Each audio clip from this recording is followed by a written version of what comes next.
I would like to invite up now our first panel and our moderator, Steve Highsmith.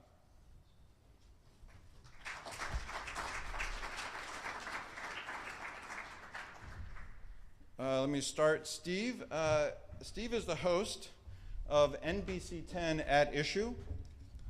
And I might add, it airs every Sunday morning at 11:30. He is also PHL 17's Director of Community Relations and has 3 decades of experience covering the city and the region.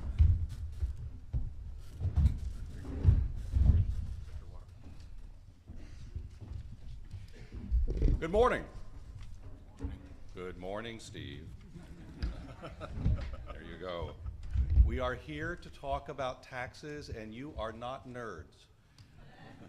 You realize the importance of tax policy. You realize the importance of it in terms of how it affects everything superficially in what we call job growth, but really how it affects human beings, families, and our community well-being. And we sort of inherit the tax structure that we have. It was created by people a long time ago, and we add on to it and put like a Christmas tree and make it pretty, and every now and then we take things away from it. But the tax structure that exists today, everyone in this room probably agrees with the following statement: it stinks. It's not good. It's not productive. It serves a purpose. We get used to it, but it is not helpful for what we need to achieve. If anyone disagrees with that, you may leave the room now. No, and I think the panel all agrees with that. We are here in this panel, one of 2 panels, to talk about tax policy, or as Calvin Coolidge said, legal larceny. And we will talk about it, though, in a way that also other people believe it is necessary. It is a means for achieving the common good and for actually ensuring individual liberty in a society. So how do we go about doing that? We have in Philadelphia, one of the oldest cities in this part of the world, a 19th century tax structure. It was the 19th century tax structure in the 1800s. It was the 19th structure in the 1900s. And it was the 19th century tax structure in the 20th century. And it still is there today. Now, as Tom very well pointed out, there have been a couple of very serious commissions who've done some very good work. There has been progress over the last 20 years in trying to address some of these inequities. And so you could argue that progress is being made. The very fact that people are talking about it in this forum, in this way, that you're so engaged, means that we're really perhaps at a point where we can move this thing in the right direction. What is the right direction? That's what we're here to try to get a handle on over the next hour or so. And what we're going to do is ask our panelists, who I'll introduce shortly, ideas about what should policy be. Forget about the politics of it. That's the next panel. That's the hot air panel. That's the excuse panel. That's the whatever. This is the smart, this is what you do panel. And they have been studying this for a long time. They've been in the weeds with it a long time. And they understand so much of it that they obviously can't tell us in 45 minutes or an hour. But we're going to try to get a sense of what the direction ought to be. And we're going to give you a little bit of time at the end to ask questions, and I believe there are going to be some microphones that can go around. So we'll have a few minutes to do that as well if we don't answer a particular question that you had in mind.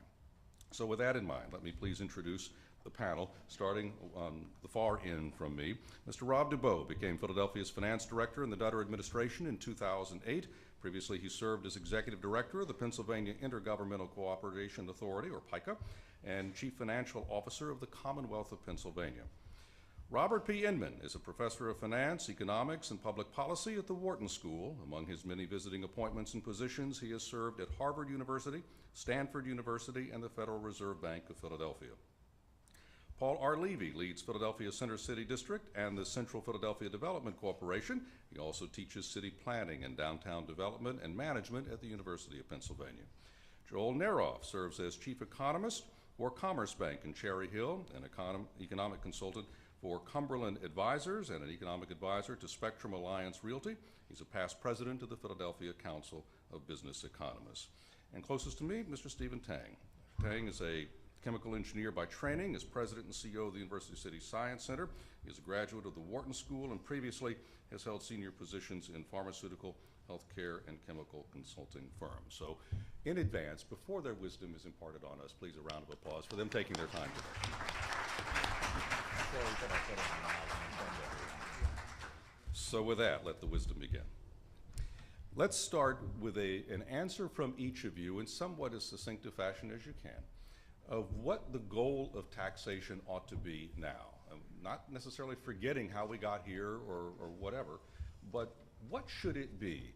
And let's start with you, Rob. What should the goal of if we could just get it all done, what are we trying to achieve? What should we achieve? Well, I think the obvious, first off, is, and pardon my foggy airplane voice, provide the revenues necessary for providing quality services. So the issue from an economist's point of view is to raise money in the way that does the least damage to our private economy, and then spend that money wisely on public services demanded by the private economy. And so the kind of work that Tom alluded to that we had been doing at Wharton is looking at the damage question. And the way economists think about that is you raise a dollar, but you also cost the city some jobs, maybe some consumption, maybe some home improvements that are not done.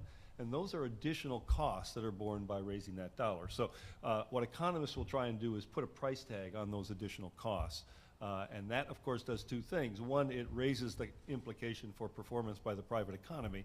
But secondly, it raises the bar for the provision of public services because you want to have benefits meet or match the cost of services. So quality services, least damage to the private economy. Stephen? Well, I'll answer from an economic development perspective, and there are some colleagues here from the Economy League of Greater Philadelphia. So I'll say that we want to target being a world-class city and region, and to do so, we need a tax structure and incentives to develop businesses that help our business growth. And so I'm looking at this from an innovation, technology-based economic development perspective and encouraging more entrepreneurs and small businesses who are really the job creators to locate within the city. Rob Dubow? I think I would add, I agree with what's been said so far, but I think you also want a system that is fair and understandable, layering that on top of the things that Steve and Bob said. Fair and understandable. We'll get more on that a little bit later. Let's continue on this. Joel?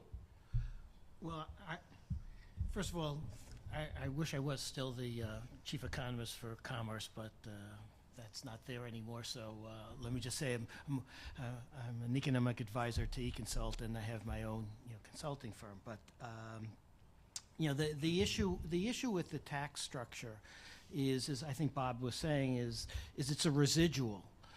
You set your spending, and then you try and raise your revenues in order to meet those spending needs. And the key is not to affect your competitiveness, because I look at it as a long-term growth kind of issue. How can you structure your short-term revenue needs, but also create a tax structure so that you get the kind of growth that affects all parts of the city. And that's another issue that ultimately I suspect we'll talk about is how you do that, and what the purposes are never particularly clear, because there are lots of different pathways to the efficient way of doing it. And some cities have special sets of circumstances that might need to be taken into account when you develop that structure, such as a city such as with Philadelphia, with a high number of underskilled and undereducated people. How do you set up a tax structure? How do you set up a long-term growth tax structure that ensures growth to those kinds of people, not just general growth? And I want to talk about that specific question a little bit later too, because that's a key underpinning in this. And finally, Paul.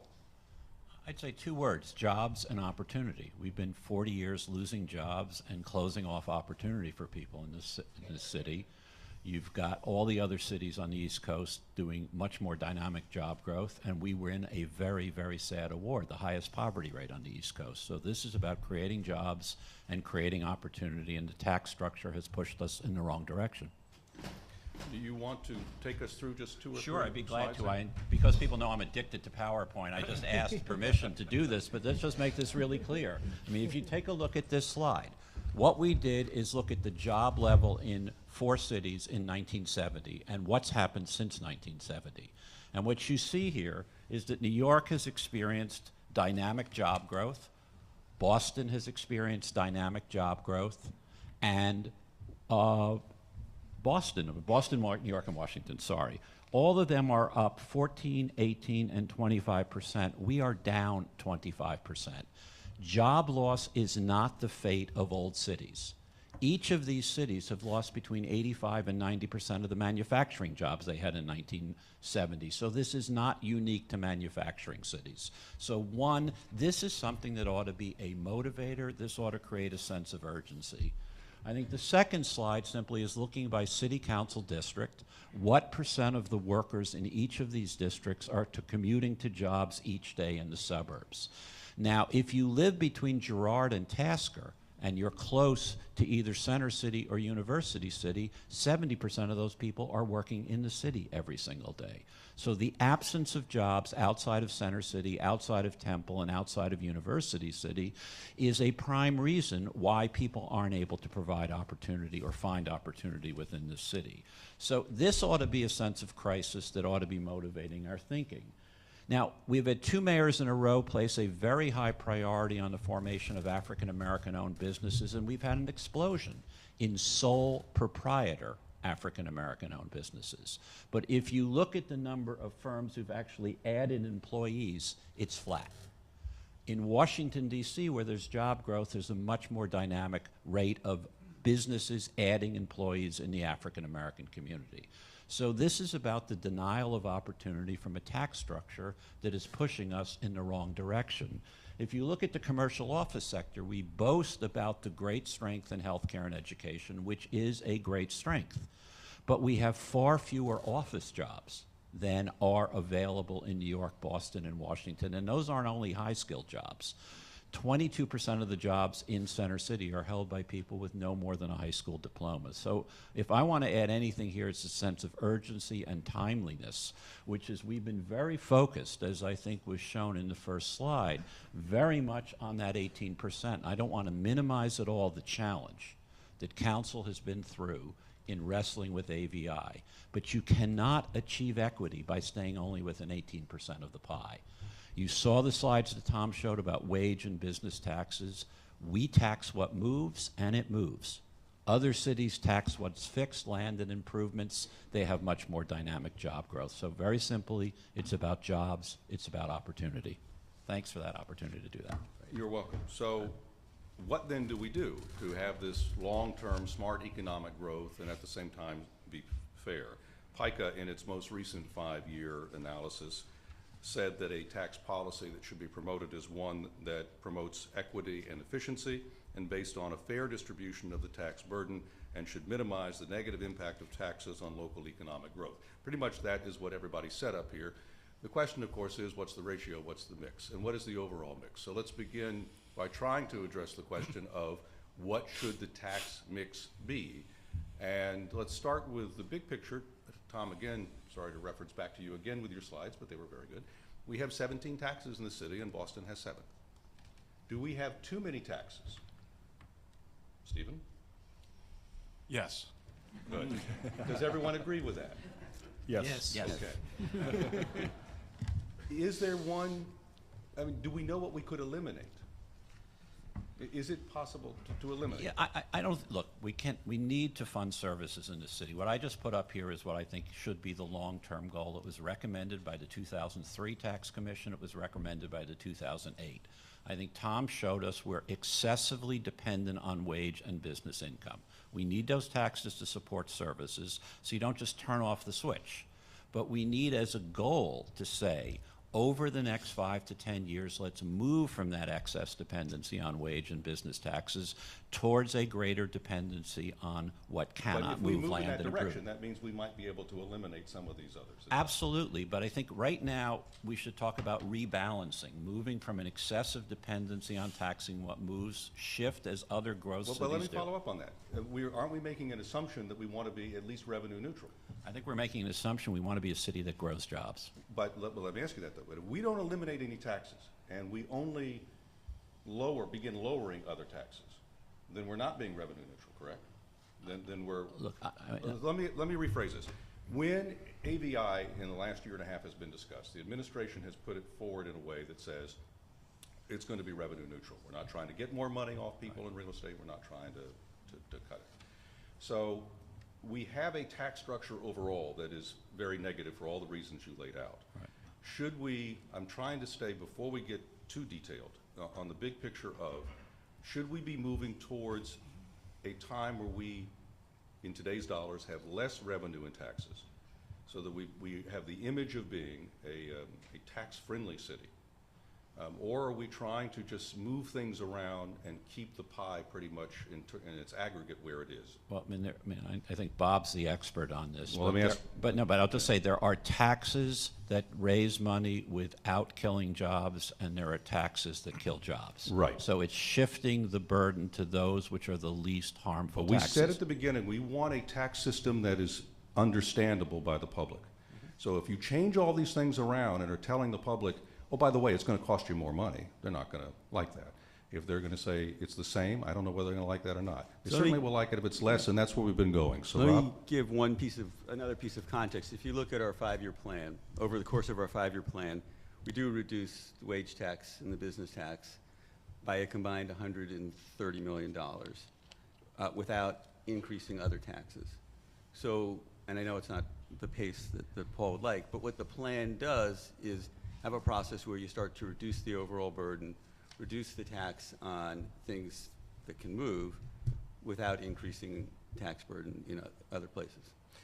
Well, again, and Bob, maybe you can bring some clarity to this, in addition to what Rob just said. And that is, this is all in the context of a state system, all in the context of the federal government, and everything that is happening there.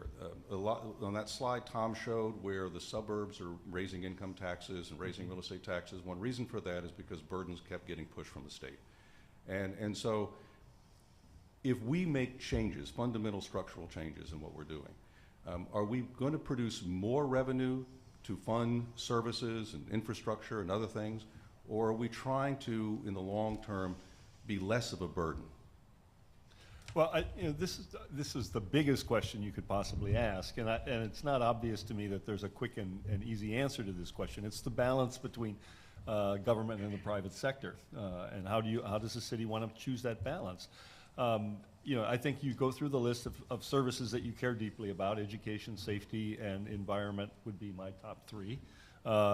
Produce and think of ways of producing those services to citizens in a quality manner. If you can save some money doing that, that's terrific. If you go to the other side of the equation, raising the money to provide those services, let's follow the mantra that look for those taxes that do the least damage to the lives of individuals as private citizens. And what taxes are they? Well, they'll typically be, this is controversial, I suppose, but the property tax is in many ways an excellent tax. It raises revenues. It connects those revenues specifically to residential values, and residential values in turn are connected to the quality of the schools, the safety, and the environment. So that from an economist point of view, you're approximating something that most of us would think of as a benefit tax. It's a tax that ties the money I pay to the services that I get. So we're very attracted as economists to property taxes, particularly residential property taxes. Shifting gears a bit, and if I have a mantra when I teach my classes, it's really pretty simple. It's residential taxes for residential services, business taxes for business services. What I want to do is I want to tie as closely as I can and in as transparent a way as I can, Rob's point about too many taxes, but tie the taxes that are paid by any individual citizen or business in the city to the benefits that that individual citizen or business actually sees on a daily basis. So residential taxes for residential services, I like the property tax. I like residential income taxes. Business taxes for business services. Commuter tax, I hope this conclusion is evident to everybody. That is a tax on business. Residents in the suburbs are not going to work in Philadelphia unless the business compensates them for their higher wage tax. So the bottom line is that tax is shifted back onto business, and it particularly hurts small businesses, to Steve's point, labor-intensive businesses, idea-intensive businesses. So I would like to see, again, this connection, but on the reform of within the tax structure, a move away, continued and aggressive moves away from the commuter tax in particular and the gross receipts tax. The residential wage tax and the property tax I view as pretty money out of my left-hand pocket or my right-hand pocket. If I'm a resident, it really doesn't matter much. But I do demand quality services for those dollars that I pay. Joel? Yeah, when I hear the phrase, well, we're going to do this revenue neutral, it just kind of drives me crazy. I think it's basically a political cover, so that people can say, see, I didn't do any harm. The idea, as I think, Bob and as everybody's saying, is you're trying to create a simplified, more competitive tax structure that gives you longer-term growth that's much greater than you have right now, that creates a lot more jobs. If it turns out that you raise more revenue by restructuring it and simplifying it, what's wrong with that? There's absolutely nothing wrong with that. And indeed, if you do it correctly, you'll be raising more revenue because you'll be fostering more growth. If you change the tax structure so you have lower total taxes raised, so it's revenue negative, some people may say, hey, that's real good. But if that doesn't ensure that you get more jobs and you get more long-term growth, that's a dumb thing to do. So to me at least, this whole concept of revenue neutral should be taken off the table. We're restructuring the tax system for longer-term purposes. And it's, as said, to create more jobs, to prevent the disincentives that we have to locating in the city, and both on terms of the businesses and the households. And that should be the key. Where it comes out, it comes out. Before we get into specifics about the wage tax and the business taxes that are involved, one other macro question on fairness. Pennsylvania has a reputation of being one of the most regressive states when it comes to taxation. And some put it in the top three, with Nevada and Alabama and maybe a couple others. And this idea, when we restructure of what is fair, forget for a moment what the legislature in Harrisburg would allow us or not allow us to do.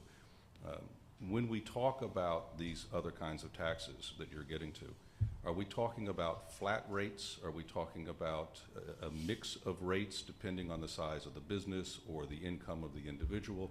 What would be a fair goal to try to strive towards? And just kind of to put a little more meat on the issue you're talking about, in Pennsylvania we have something called the Uniformity Clause, which in essence you can't have different rates for businesses and residents. So on the property tax you have to have one rate, which is different from other places. And on the wage tax, you have to have the same rate for everybody. That's also different. So if you look at how we compare to other large cities that can have progressive rates on taxes, our burden is particularly high at lower levels of income, which is unfair. And it would be better to be able to have progressive rates. We can't do that under the state constitution. Can I just reinforce Rob's point? Work that not that I've done, but the Washington, D.C. Revenue Department has done, has generated some really very striking tables, which is to look at the tax burden, the number that Tom put up, 13.9%. By the way, does that shock you? 14% of your income is going to the city of Philadelphia for taxes? I mean, that's a lot of money. City and state. And include the state, I'm sorry, yeah. State's still a relatively small number, but the point being that if you look at the tax burdens by income cohorts, 25,000, 50, 75, 100, Philadelphia is the top of the list at 25 and 50. And when you get to 75, 100, and 150, we're down around 8 or 9 or 10. And the difference, of course, is the progressivity of the state income tax to a large degree. But the bottom line is Philadelphia taxes are taxes on lower middle income and middle income households. That's where the burden really is. So again, when we say at the end of this session in sort of an outline fashion the direction we think we ought to go and mention some things, do we need to challenge the next panel about the courage and conviction and the populace to go forward and try to change some of these fundamental things that restrict our options at the current time, or are we trying to make decisions that live within the hand that's been dealt us? I think there are two parts to that. One is, yes, we should push for changes in the uniformity clause, but I think we also have to plan for what if that doesn't happen, so that we can make changes without relying on that. All right, well, let's do then short-term, long-term, let's say. So moving forward in the next few years, let's take business taxes. We have the BIRT, the Business Income and Receipts Tax, formerly the Business Privilege Tax. I mean, there are other taxes in there, use and occupancy. Paul, why don't you begin with how you think that ought to be addressed?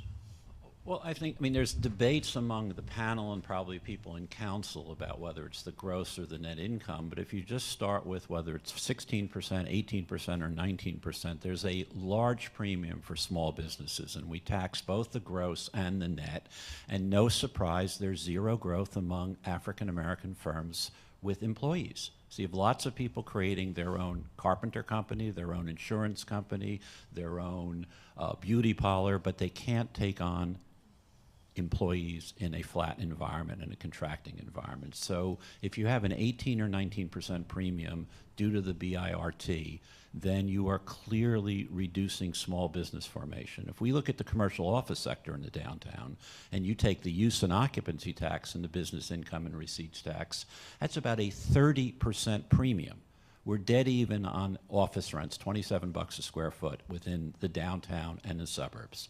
But if you add UNO and BIRT, it's a 30% premium. That's why we have the lowest percentage of office jobs of any city on the Northeast corridor, because we're pushing them out. So that tax is really onerous on small businesses, and it's really onerous on the office sector.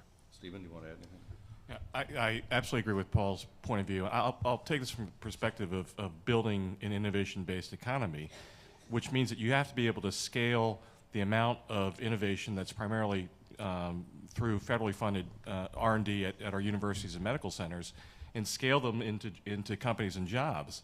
And if we're simply creating a free agent mentality among small business owners, it won't scale, and it won't contribute ultimately into the larger industries, higher education, medicine, life sciences, healthcare information technology that we want to see, that really can make this city differentiated and competitive amongst our peers. So I think we need to get past that issue to get us through the breakthrough to the new economy we want to see here. One statistic I saw recently said about 40% of the region's private jobs were in the city 20 years ago, and now it's about 26%. That's correct. Let me throw out a question in this sense. Does it really matter where the jobs are? And we talked about how there were neighborhoods that didn't have them, and all the jobs were in Center City. But with people being so mobile, can we create a vibrant city even if they're working in King of Prussia or Cherry Hill? I mean, let me take the first shot. That clearly it's a regional economy, and we have lots of people from the suburbs commuting in, and we have lots of people from the city commuting out. But we also have an extraordinarily good transit system that aims at Center City, that aims at University City. And you have a huge number of people in poverty and unemployed who don't have private automobiles.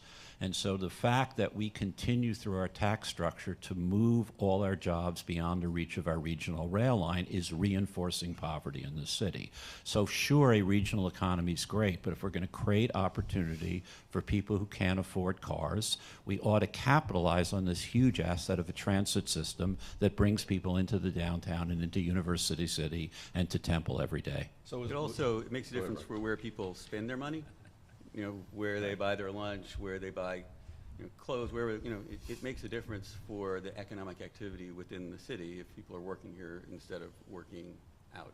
Have any studies been done as to what the right percentage mix would be if we're roughly 25, 26% now? I mean, obviously. I would respond to that. It's hard to know because it depends very much on the nature of the underlying economies. I want to go back to Steve's point, which is if you ask what's the strength of Philadelphia, it's basically an ideal world. I mean, that's what we offer. We offer high-quality health care, high-quality education, research environments.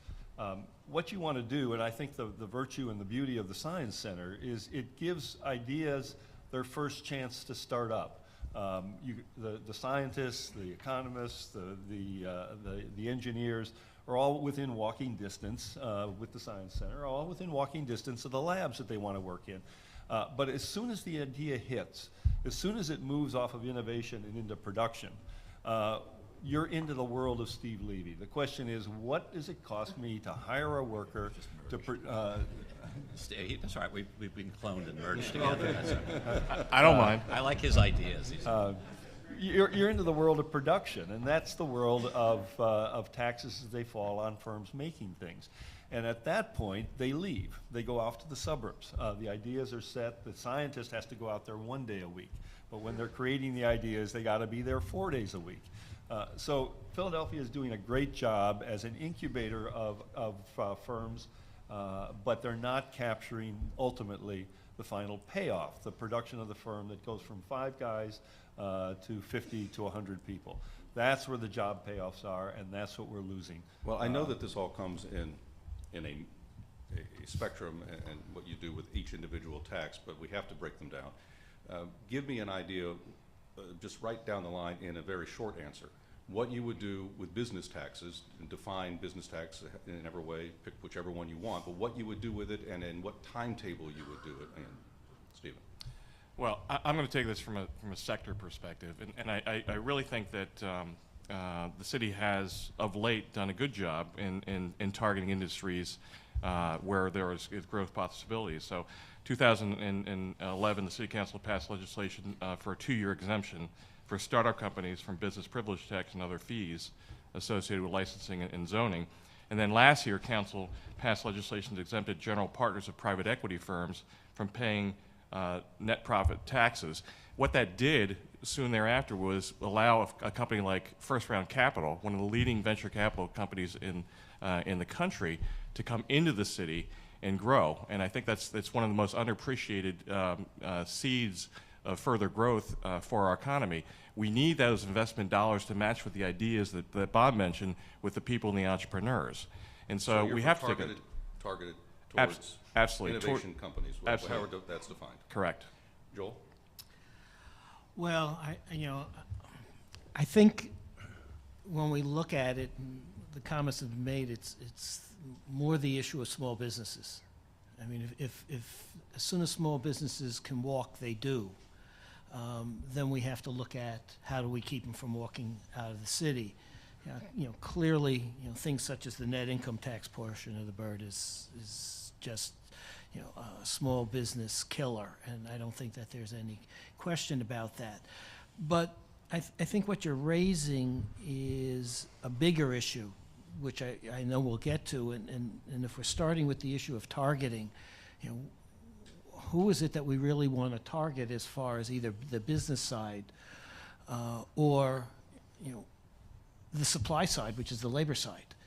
And those are two issues, two parts of the entire labor market that we tend to forget. I mean, a lot of us focus on the business side because that's where the jobs get created and the demand comes from. But as long as there's again, back to the point, as long as there's a mismatch between the skill levels, what's the targeting that we should create? Should it be? Well, Joel, can we through tax policy, create a system that works on our highly undereducated population and on the poverty sector that somehow brings the skill level up? Well, I don't think we're dealing with the issue of bringing the skill level up per se as much as the issue of what kind of jobs are well suited for the skill level that we have, and over time. That match what we already that's have. right. You're not mismatching jobs and job skills. Doable? Has that been done anywhere? I'm not necessarily certain, but I think if you look at the idea that which kinds of businesses or which kinds of industries would have a tendency to hire more of those, then you'd want to direct it in that way. One of the issues of small businesses, which I think cross almost all the issues here, is the fact that they tend to hire people of all skill levels. Okay, so we want policy that encourages, not saves, but also encourages small business and innovation. Paul? Yeah, I want to take issue with that completely here, because I think as smart as all of us are in this room, given how tumultuous this economy is, that we think we can pick the target industries that will be succeeding in 3 to 5 years is incredibly presumptuous. We took the wage tax from 496 to 396. In the next 5 to 10 years, we ought to get the wage tax below 3% for everyone, regardless of income level. We need to take the business income and receipts tax, the net income portion, and cut that in half over the next decade.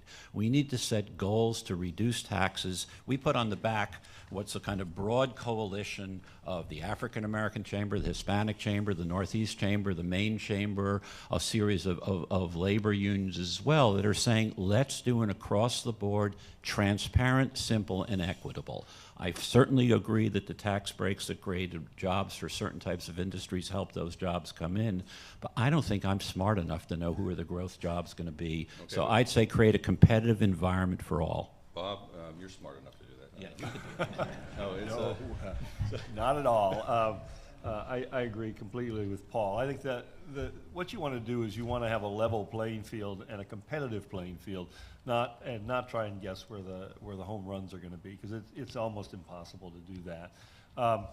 I think, honestly, continuing the downward trend, the important thing for businesses is certainty, transparency, and moving in a direction that allows me to be competitive with my investments. And so I think one of the big pluses of the 15 years before the recession hit of our wage and gross receipts policies was that it was a downward trend. People would say to me, but it's so little, what difference could it make? Well, the bottom line is it adds up, it's certain, and the bottom line is it really has helped us enormously in stemming job loss and in some instances bringing jobs into the city. So stability, transparency, and a clear direction, which I would argue downward on business taxes, would be the way I would like to go.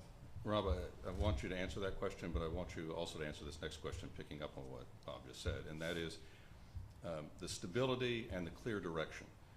Granted, we had the Great Recession, but when we raise sales taxes, when we suspend wage tax reductions, could that send a signal to the business community that at any given time we just might change things for a few years? So, do we answer both questions? Okay. So, I agree with what everyone said, even though they disagree with each other. I think we do need to reduce the overall burden, and we're proposing to do that both with rates and with a change in the structure of the BERT that makes it so we're really taxing people only on their sales rather than the property and payroll they have in the city. So I think that helps our competitiveness. I do think there are occasions where we can do targeted tax changes. I mean, there are cases where we don't have any of a type of company in the city, and we know that one of the blocks is the BERT. So if we can change that to draw a company in or a set of companies in, I think that makes sense. All right. But on the issue of stability and clear direction. Yeah. Look, we didn't want to suspend the wage taxes, but we were facing kind of a monumental economic condition that hadn't been faced in decades. And I mean, part of what I think everyone agreed you need out of a tax structure is to pay for services that provide a certain quality of life. So we had to decide where that trade-off was. We obviously didn't want to increase wage taxes, but we got to the point where the cuts we were making in police, fire, recreation, libraries, you get to a point where if you make too many cuts, you lose your competitiveness that way. So you kind of have to make those trade-offs. So that sounds like a fairness response. We did say at the time that we planned to start the wage tax cuts again once we got through the recession, and we're doing that. And we said that we wanted that sales tax reduction to be temporary, and our 5-year plan still shows that. So, but just quickly, yes, just nod if you can. Do you think that was a smart decision that the city made, or did that send a bad signal? Who you everybody. I just wanted general agreement. Smart decision that the city made. Okay, good. So that's not, well, it's good. It's not an issue. Smart decision, but held in that position too long. The economy is now expanding. We really need to start tax reduction now. We fell less far, lost less jobs in the recession. but Paul not laid out growing. a timetable over the next decade and an amount. Do the other four of you agree with that timetable and with the percentage drop that he laid out in business and wage tax? Joel? For the most part, I would like to see it faster. I mean, you know, as Bob was saying, people say, gee, it's so slow. It takes a long time for people to perceive that the gap between alternative locations is closing. And the faster you narrow that gap, the better off you are. That may create some short-term, again, it may create some short-term pain, but I think 10 years is really too long to do that. All right, but I'd like to see If we it. do that at a more rapid pace, and let's say we have to raise some other revenue, that the revenue that would come from businesses coming in wouldn't have been generated yet, the extra wage tax money wouldn't have been generated yet. We can get that from a couple different sources. Let's assume no help from the feds or the state, but there's sources we can control. There are other taxes we could raise, sin taxes and others, but let's just deal with property taxes, and well, let's deal with that one to begin with. Would that be a source of helping this speed this transition along? Should we look at property tax and say, we're making these changes now, city council's voting now, go ahead and set the rate at a point where we do this? Steve, let me answer a question you asked Paul's already before, answered which is that Yes, but the national average is that 1/3 of all office jobs in regions are in downtowns. That's the national average. We're at 22% with a great transit system, with great arts and culture, with great amenities and great livability. We are worse than Atlanta in terms of concentration of jobs. So there's a broad thing that I don't want to get lost here, which is that within the city system, we're over-dependent on wage and business. Within the real estate tax, we're over-dependent on residents because we have so few businesses in the city. But I'd like to know if the other panelists agree with the idea that property tax in the next year could be bringing in more revenue than If it you brings grow in now. office jobs, if you grow small businesses, if you grow manufacturing and they occupy business property, the city gets more real estate tax from the business side. What's making Right, but that AVI doesn't so happen hard? today, it happens down No, the but road. that's So what I'm why saying is, you set a to 5 to bring 10 the year money growth in strategy. that the city needs to bring in the next 2 or 3 fiscal years. Would it be wise for city council to set a rate now that is higher than what has been suggested? Stephen? Well, I agree that the overall tax structure needs to change, as we've all been saying, and I think the timetable that Paul laid out is reasonable. But I think the reality, Steve, is we're addicted to the wage tax, and so to wean ourselves off of that process is not going to be easy at all. And I think that's where we need political will from City Council. Right, but again, unless we're talking about in the short term bringing in less money, the money has to come from somewhere. So the property tax would be a place to get it. I have the luxury of being a professor. I have tenure. You know, You notice I'm not asking Rob. my students are only there for 2 years. I mean, what, you know. Rob, so I'm trying not to ask this question. I mean, it's going to get down to And, it, I, I and think, I'm but- hoping, Rob, I'll sort of block the using. Just say yes. Bob, just say yes. Yes, Yes. I do think you ought to raise the risk. Here, for this reason. One, I feel very strongly about the fact that the tax structure really is damaging the economic opportunities and job growth within the city. I think that, to my mind, is priority number one. And then the question that's being raised is, does that mean lower the overall level of revenues to the city? And I think the answer is no, if the city is providing quality services. So now let's flip it. What tax are you going to raise? Well, I would raise, of all the taxes, I'd raise the residential property tax rate.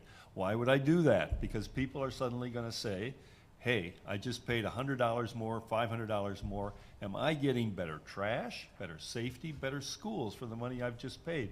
If the answer to that question is no, then we've started the right dialogue, balancing benefits against costs. And residential taxes are a way of sharpening that dialogue. So to my mind, we get a twofer out of this one. And obviously, I'm not running for political office.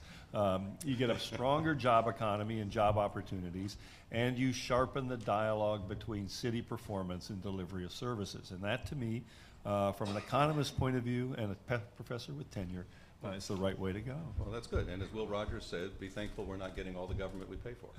But, Joel, you wanted to add? Yeah, this is actually, I think, I wish you had done it this year, when you change the tax structure, you can hide an awful lot of things in those tax bills. I mean, that goes back to this whole idea of neutrality. Transparency. No, I mean, but the issue, it goes back to this issue of neutrality, which I said before was total silliness.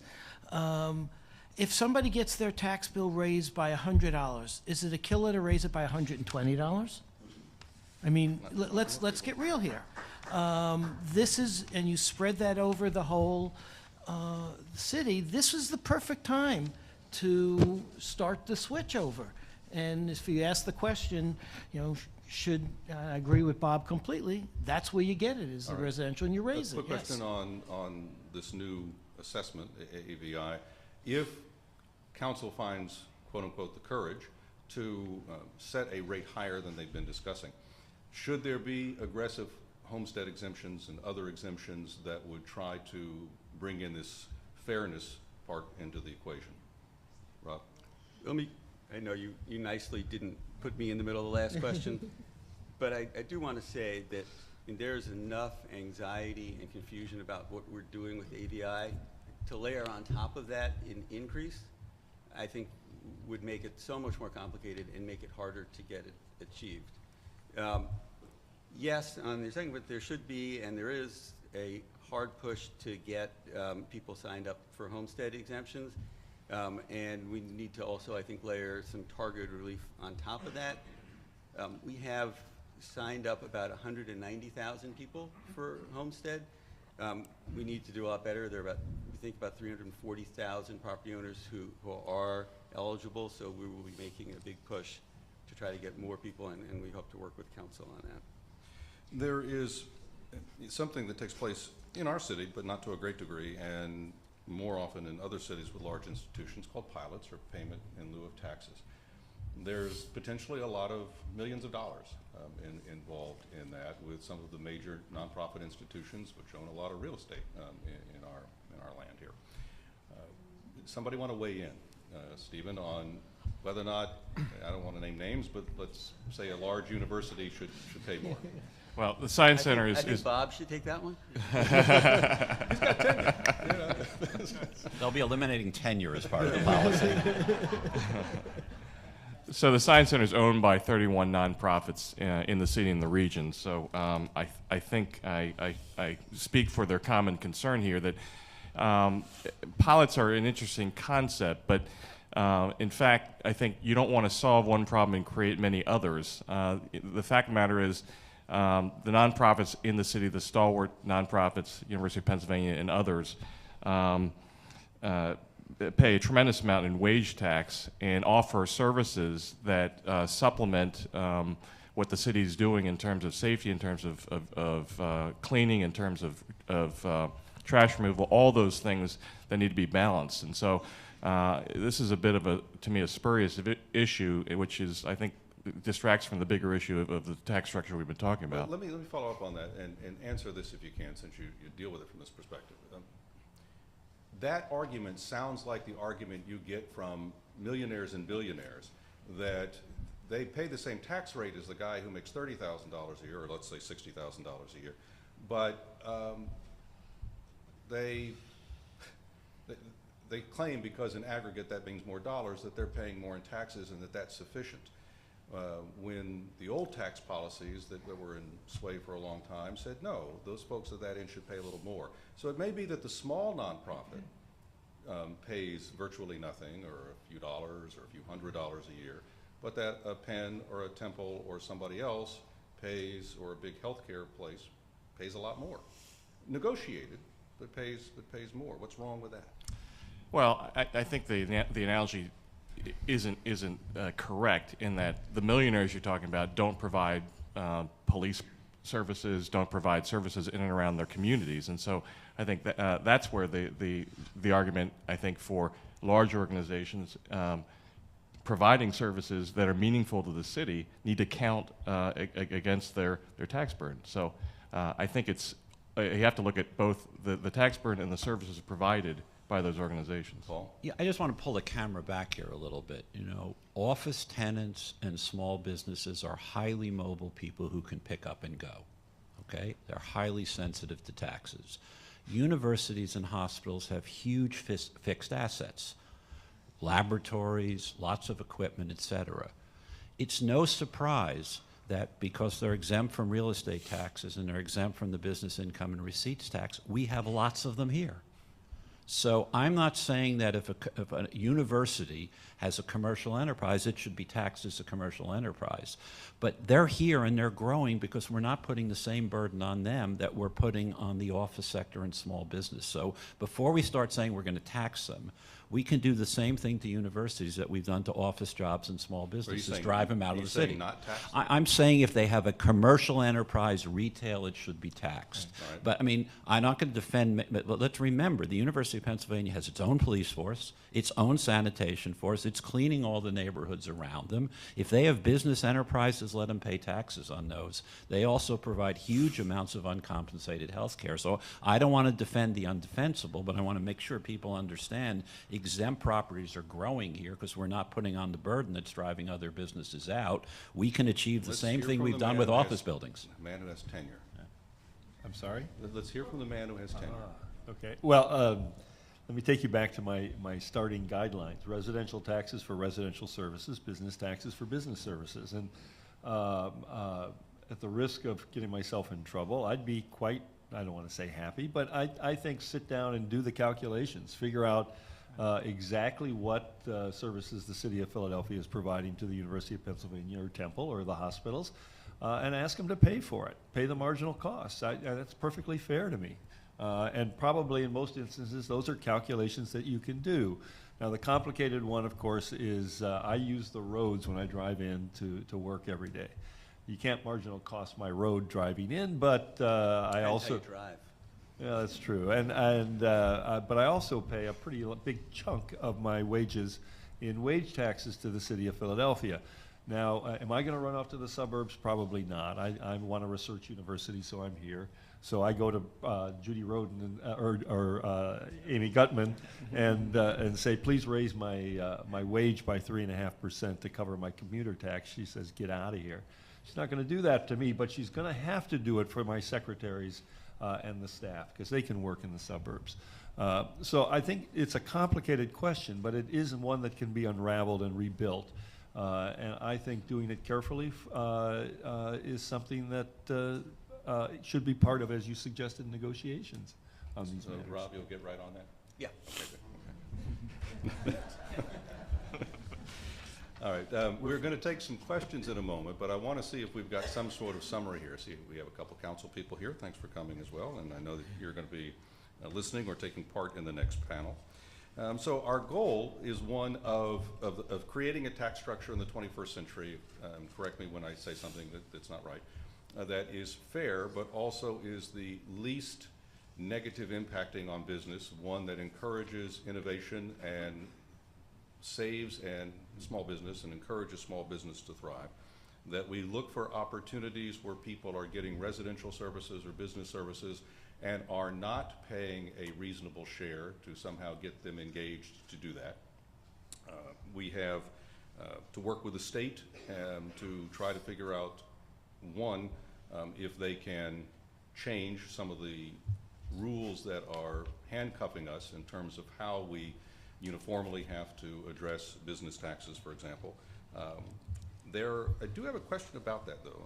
When it comes to the state and its mandates for services in the city, I saw a report recently, a few years ago actually, I think, that said that about 4% of the growth over the last 50, 60 years in employment in the city was due to city service.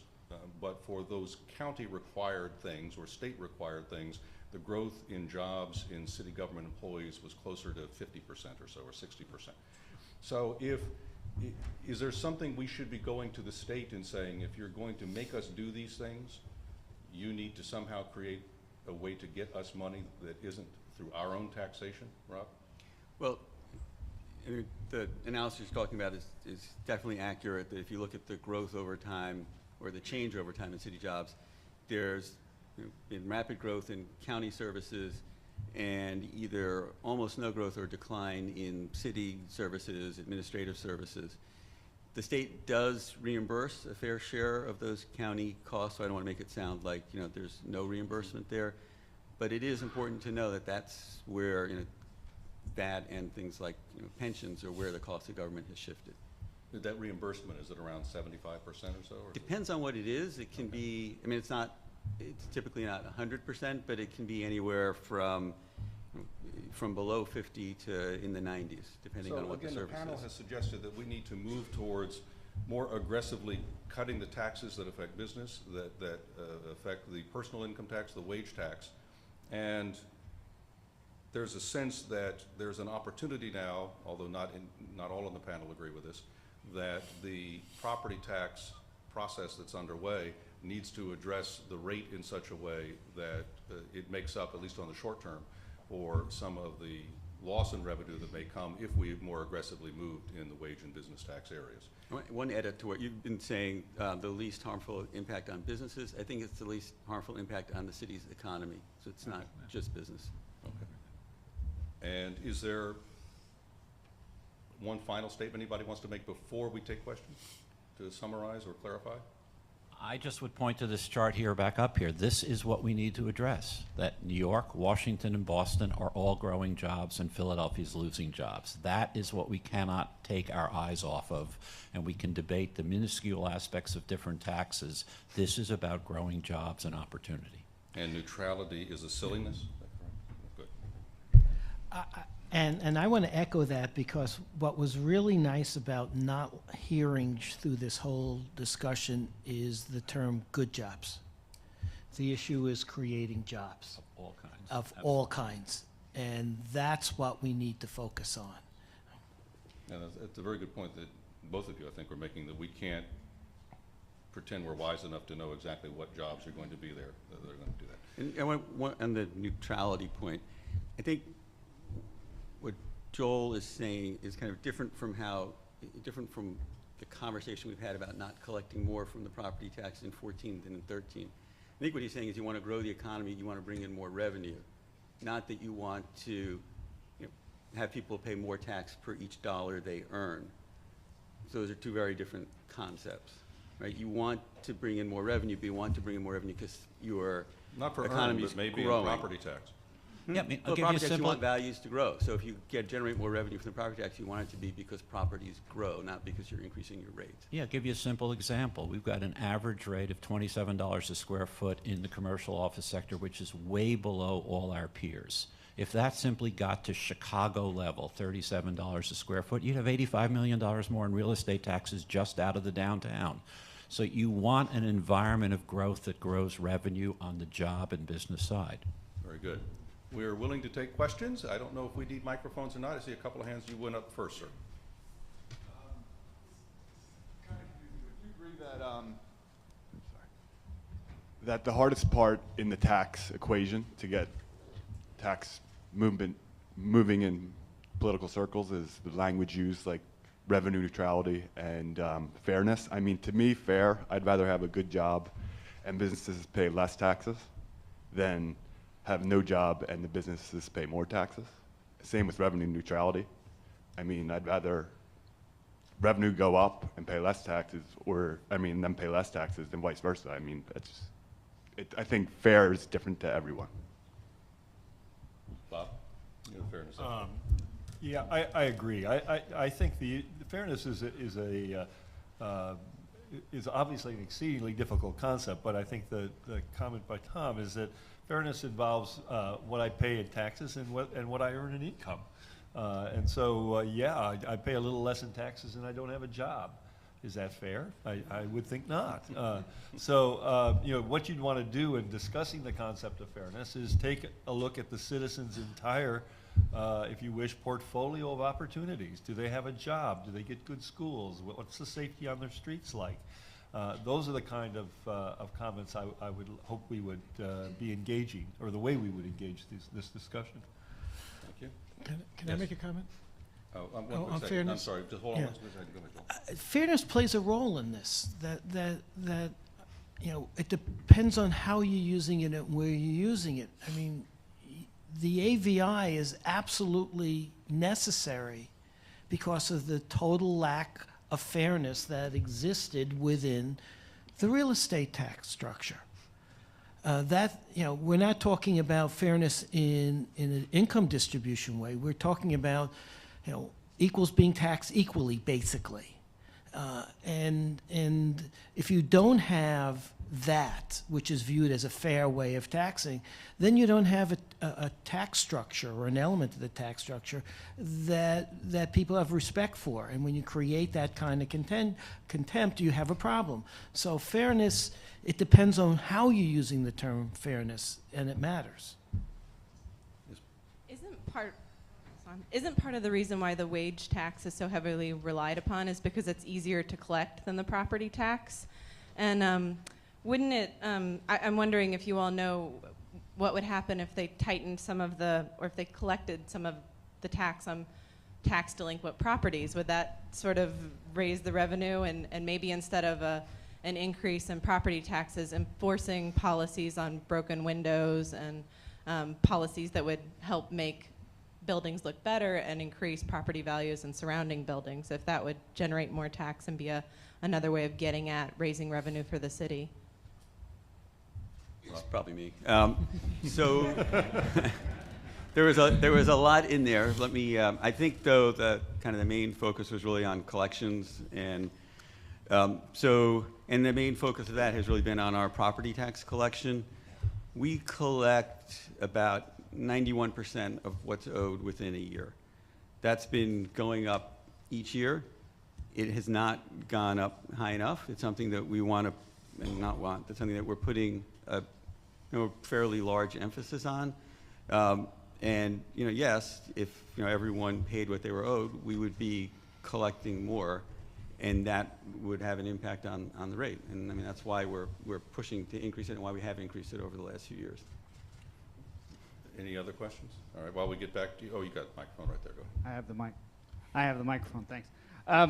I was glad to hear Professor Inman say that residences should pay for residential services and businesses should pay for business services. And then he spun it out to sort of address his own sector of the university sector paying for their services. Boston's been doing this for a very long time, where they figure out what percentage of basic services are provided to nonprofits, and they send them a bill, and the universities pay it every year because there's been leadership at the office, the level of the mayor, to make that happen. But so we're talking about externalities and paying for externalities. While we're on that subject, one of the greatest externalities is our transit system.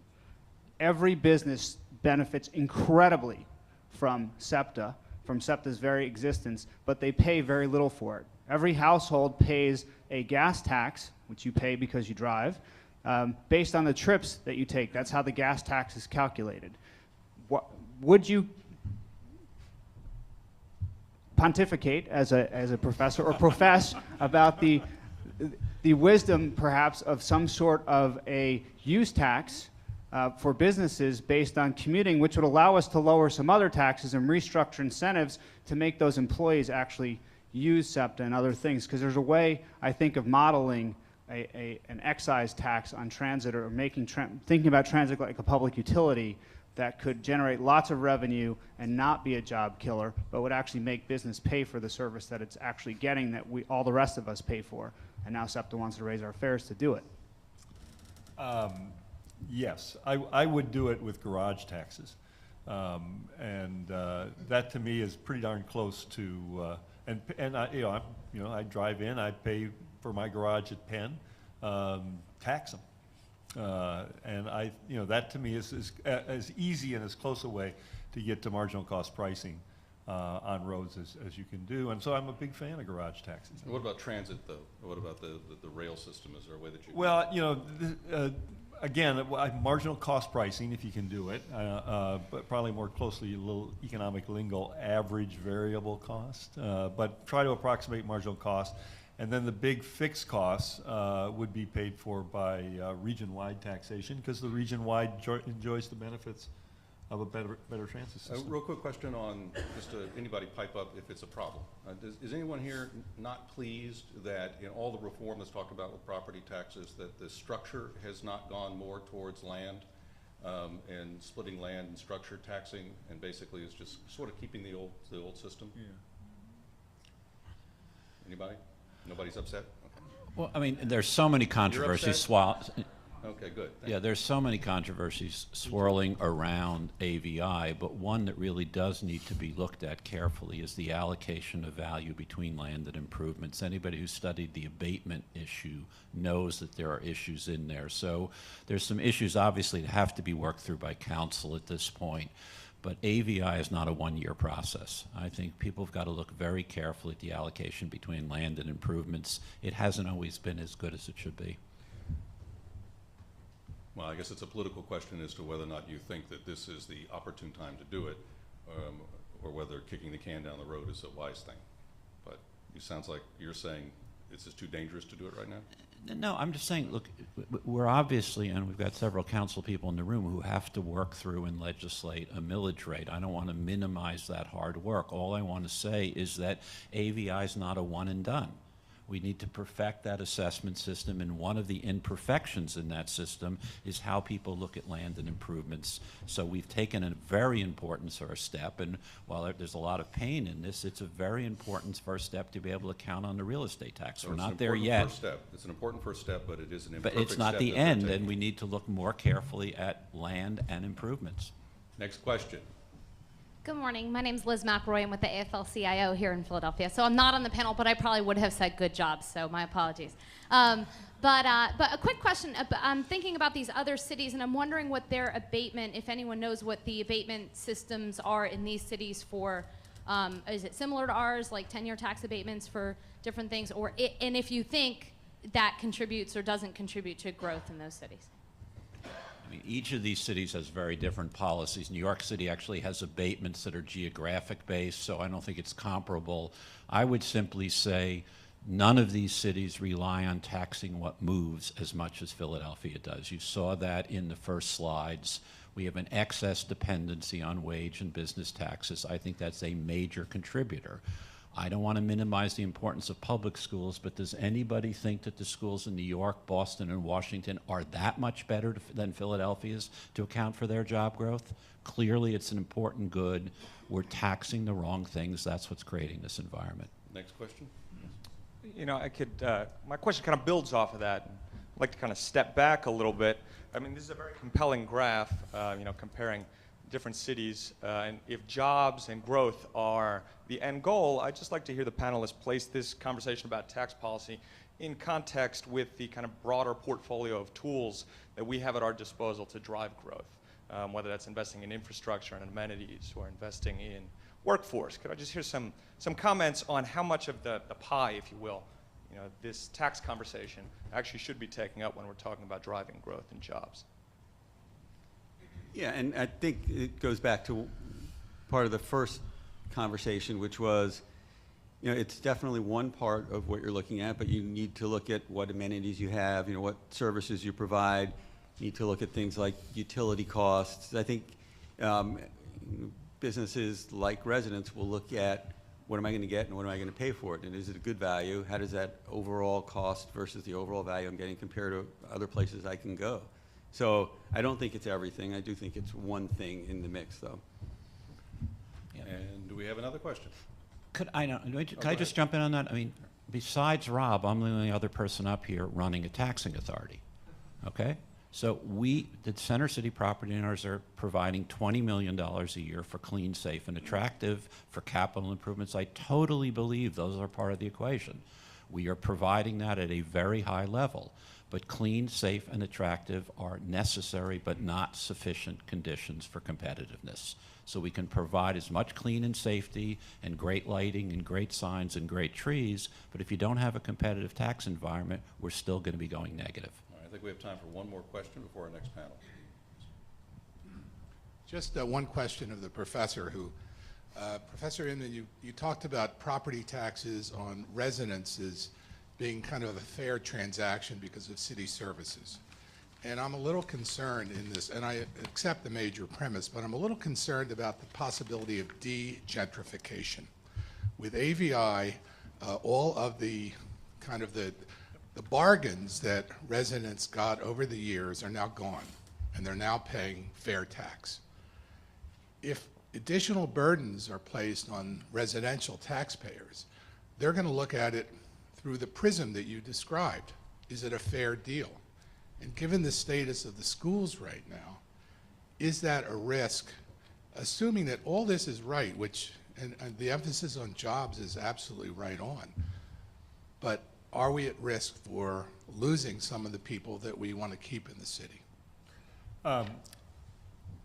Yes, I agree that will be a risk. I think there strikes me as two sort of issues on AVI. One, the fairness issue is certainly the starting point, and Joel's comment is exactly right from my point of view. The second is the transition problem. There are going to be some people who, through no fault of their own, got a really great tax deal for a long time. They're going to lose that deal. And homestead exemptions, and the city ought to think about a transitioning process for those particular properties. And then I think the end of the question is on regentrification or degentrification. If the benefits are there to compensate for the costs, then the folks are going to move in. And if they're not, they're going to move out. Property values are going to decline. And so the equation, in some sense, reduces to a pretty simple proposition. You deliver $1.10 in benefits for $1 paid in taxes, I'm interested. You don't, I'm gone. For us to pretend that the city does not exist in that kind of market environment, I think is a serious mistake. Just look at the kind of pictures that Paul laid out and the kind of comparisons that Tom has been doing. This is a very, very competitive world for jobs, for people. But one, I think, hopefully the transition into a more competitive position, I do think the fairness question on the transition is an important one. Joel, did you want to add that? Yeah, look, there's no such thing as a free tax change, okay? Somebody gets hurt, somebody benefits. There's no question about it. But if we want to deal with the gentrification, degentrification issue, who are the people who are moving in and driving the gentrification process? It tends to be either the younger or the older households. And as Bob said, if they see that the amenities that the city is providing is worth those costs, and those costs happen to be wrapped up in slightly higher or somewhat higher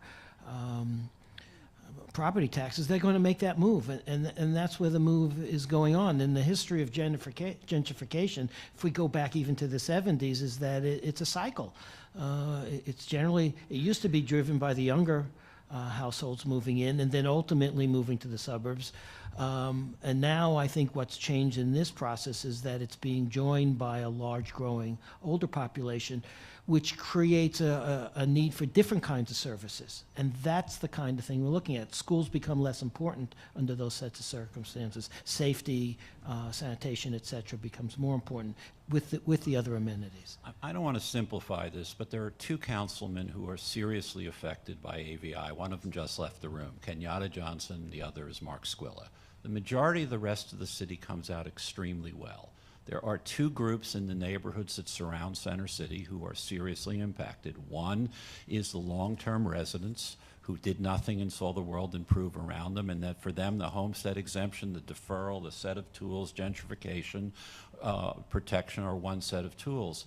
I want to trot out one of my old favorite ideas, which is if you simply took a piece of that increment for the upper income people in those neighborhoods and said we're going to reinvest part of it back in playgrounds, parks, and schools. That is a tax increment financing district that wrapped around some improved services. Everybody'd say, yeah, my taxes are going up, but as Bob said, I see a benefit. So I think one of the tools here is not only to protect the lower income people, but as people move in, you take a small piece of that increment and you do what we need to do. Parks, playgrounds, and schools across the city is a simple way to deal with the transition costs of AVI. And I think to the questioner, Stephen, if we were to create a more innovative environment, we would be bringing in younger people who might supplant some of those people that have decided that the deal isn't good enough for them. We hope so. And so leave us with the final thought. Wave your magic wand and create an innovative Philadelphia. Well, I'm looking at the graph that Paul put up there, and the scariest market to me is Boston. I think in terms of an innovation economy, we should be right with Boston, and we should have the kind of growth that Boston's experienced. And so we have to look at what they have done in the totality in tax policy and what we need to do to attract the kind of people that can gentrify our neighborhoods, grow with us, stay with us, and build their families and build their businesses in Philadelphia.